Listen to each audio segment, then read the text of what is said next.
There exists within the Sufi tradition a psychological cartography so precise that it functions less as theology and more as diagnosis. It does not flatter the seeker. It does not assure immediate illumination. It proposes instead that the self is stratified, layered, ascending, unstable. Not a singular entity, but a ladder composed of shadow and refinement. The Sufi masters spoke of the Nafs, often translated inadequately as the ego, not as an enemy to be annihilated, but as a structure to be disciplined, purified, and elevated. The Nafs is not destroyed, it is transformed. It evolves through identifiable stations, each representing a degree of consciousness and a refinement of motive. This is not metaphor in the loose poetic sense. It is a developmental model, a ladder made of death and rebirth, a map for those who sense that their reactions, their impulses, their guilt, their aspirations are not random but structural. The self is not a monolith. It is a citadel complex, 7 inner fortresses, each one guarding a deeper chamber. To ascend is to die repeatedly. To remain below is to live reactively. The first citadel is the most obvious and therefore the most dangerous. Nafs al-Ammara, the commanding self. This is the tyrant within, the voice that says, I want, I deserve, I must have. It is impulse unexamined, appetite unrestrained. It confuses desire with destiny and urgency with truth.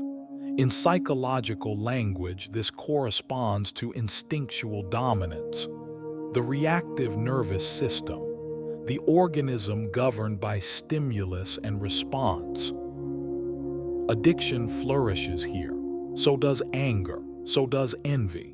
The commanding self does not deliberate, it demands. Most individuals live and die within this first citadel, mistaking compulsion for personality.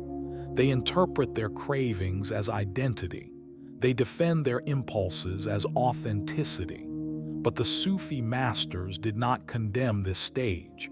They recognized it as the starting point. One must first see the tyrant to transcend it. The death required here is simple but excruciating, the death of immediacy, to pause before reacting, to observe desire without obeying it, to recognize that the voice shouting within is not the entirety of the self. When this recognition dawns, the second citadel appears. Nafs al-Lawwama, the blaming self. Here conscience awakens, guilt is born. The individual becomes aware of contradiction between impulse and ideal. The tyrant is no longer invisible, it is judged. This stage is frequently mistaken for maturity. It is not, it is conflict. The blaming self is the inner critic, the superego in psychological terms. It monitors, reproaches, condemns.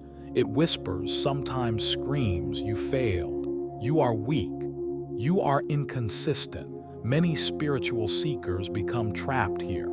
They mistake self-reproach for transformation. They cultivate guilt as if it were growth. But guilt alone does not refine the soul. It merely exposes fragmentation. The danger of this citadel is identification with shame. One can build an entire personality around being flawed, around confessing imperfection, around self-analysis that never culminates in integration. The necessary death here is subtler, the death of self-condemnation as identity. To recognize that awareness of flaw is not the same as redemption. To move beyond blame toward responsibility. When responsibility stabilizes, inspiration becomes possible. Nafs al-Mulhima, the inspired self. In this citadel, intuition awakens, dreams intensify, Insight arrives unbidden. The individual senses guidance from within. Patterns cohere, meaning glimmers. Psychologically, this resembles the emergence of the unconscious into conscious collaboration. Creative energy surfaces. Symbolic thinking deepens. But inspiration is volatile. It can intoxicate. One may mistake glimpses for completion. The ego, ever adaptable, appropriates inspiration as evidence of superiority. I understand now, it declares. I am awakening.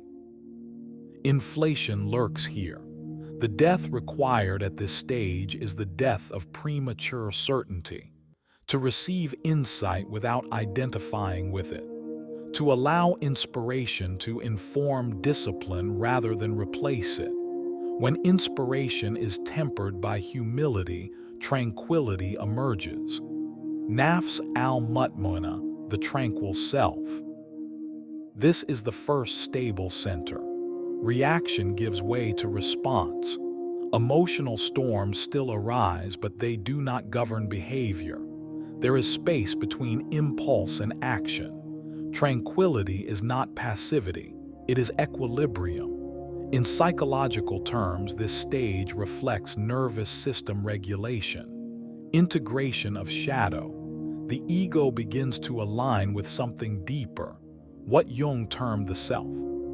Here, the individual ceases to fight every internal movement. Resistance softens. The compulsion to dominate or condemn diminishes. Many traditions conclude their teaching here, but Sufism proceeds.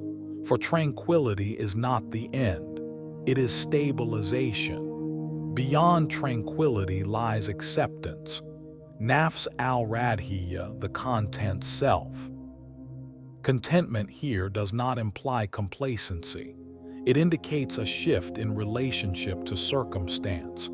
The individual ceases negotiating constantly with reality.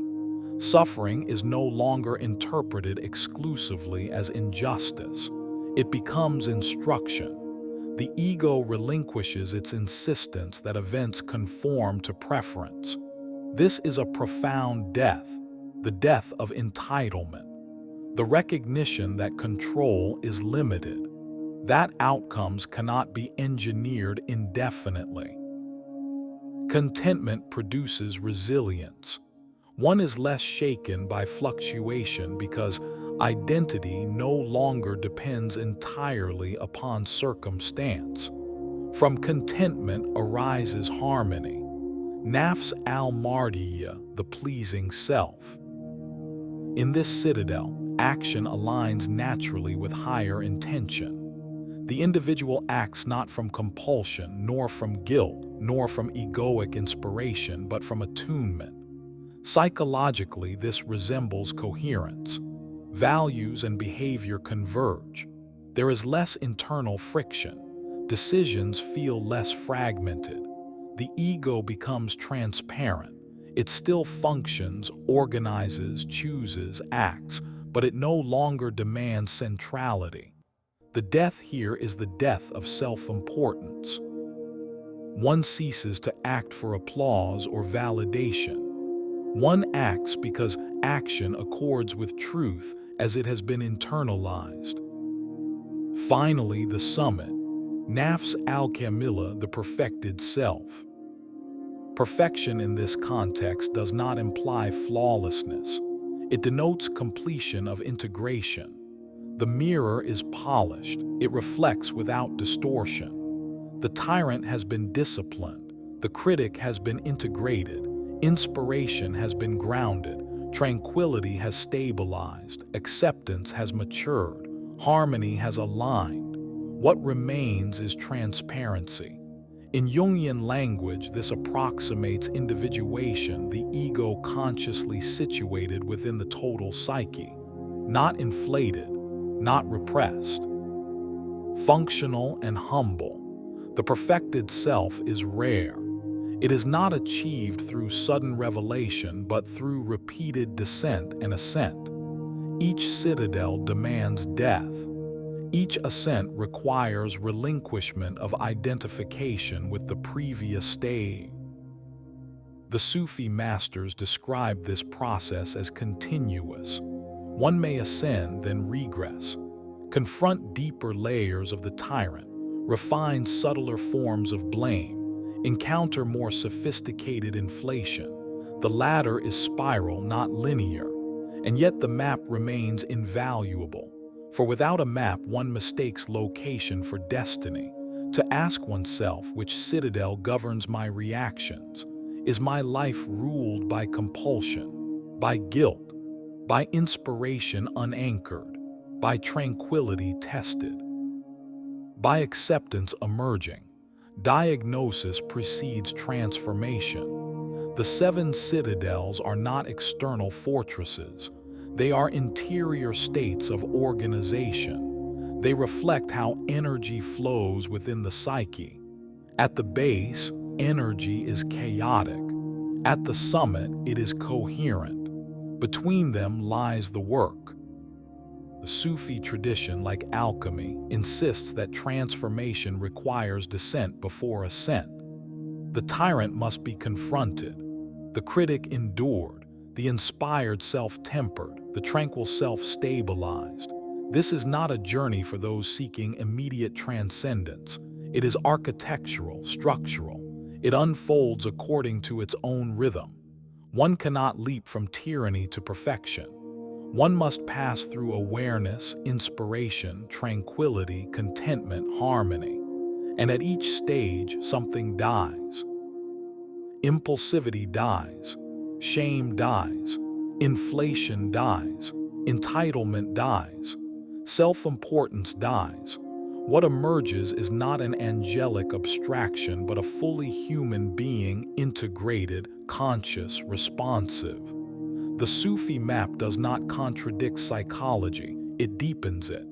It frames ego not as enemy, but as raw material. The Nafs is the prima materia of the soul. To despise it is to despise the substance from which gold must be forged. Yet there is a further subtlety in the doctrine of the Nafs that is frequently misunderstood.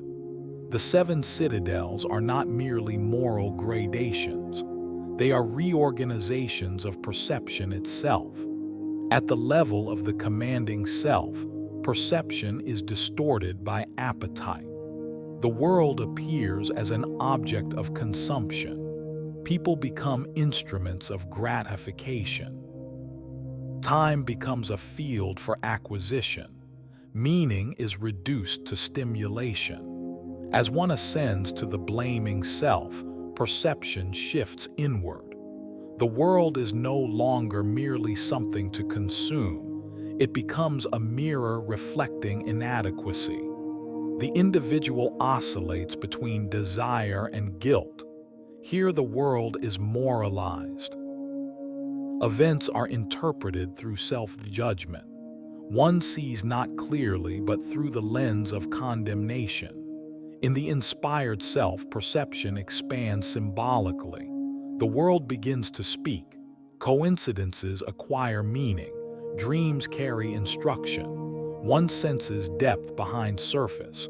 But symbolic perception, if unbalanced, can devolve into projection. One may attribute cosmic significance to personal fantasy. The tranquil self alters perception further. Reactivity diminishes. The world is less threatening, less seductive. Events are allowed to unfold without immediate interpretation. There is space. Perception becomes less defensive. The individual begins to see others not as extensions of desire or guilt, but as autonomous beings. With contentment, perception accepts limitation. The world is no longer adversarial. Circumstances are not enemies to conquer, but realities to engage. Gratitude arises not as forced optimism, but as recognition of sufficiency. In the pleasing self, perception becomes relational in a new sense. One acts in harmony with a deeper current. The world is neither obstacle nor playground nor courtroom. It is field. Action arises with less friction because inner fragmentation has decreased. And in the perfected self, perception reflects without distortion. One sees what is, without compulsive interpretation. There is clarity not because complexity has vanished, but because the observer is no longer divided against himself. This progression suggests that the Nafs is not simply ego in the Western reductionist sense. It is the organizing principle of consciousness at each stage of refinement. The Sufi masters frequently employed the metaphor of polishing a mirror. Rust accumulates upon it, the rust of impulse, shame, arrogance, fear. The work is not to shatter the mirror, but to polish it. The rust corresponds to unconscious fixation. As each layer is removed, reflection becomes more accurate. Jung might describe this as the gradual withdrawal of projection. In the lower citadels, one projects constantly. Blame is externalized. Desire is externalized. Idealization is externalized. Others carry fragments of one's unintegrated psyche. As ascent proceeds, projection retracts. The individual begins to recognize that the tyrant, the critic, the savior, the villain, all reside within. This recognition is destabilizing. It collapses the illusion that transformation is achieved by changing others. The true battlefield is interior. It is also necessary to emphasize that regression is inevitable. One does not ascend neatly from one citadel to the next without relapse. Under stress, the commanding self reasserts itself. In moments of failure, the blaming self grows loud. During periods of success, inflation returns subtly. The latter spirals.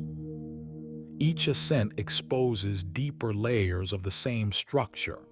The tyrant at level 1 is crude and obvious. The tyrant at level 5 may be refined, disguised as righteousness. The critic at level 2 condemns obvious weakness. The critic at higher levels condemns spiritual imperfection. Thus, vigilance is required even near the summit. There is also an existential dimension to this ascent. As the ego refines, identity loosens. One is less certain who one is. Roles become provisional, narratives dissolve. This dissolution can resemble loss. The individual may grieve former identities even as they outgrow them. Death in this context is not annihilation but relinquishment. To relinquish being the impulsive one. To relinquish being the guilty one. To relinquish being the inspired visionary. To relinquish being the tranquil sage. Each identity, once stabilized, must be surrendered to move higher. The Sufi path is therefore paradoxical. It demands discipline yet requires surrender. It cultivates effort yet insists on humility. It recognizes structure yet warns against rigidity.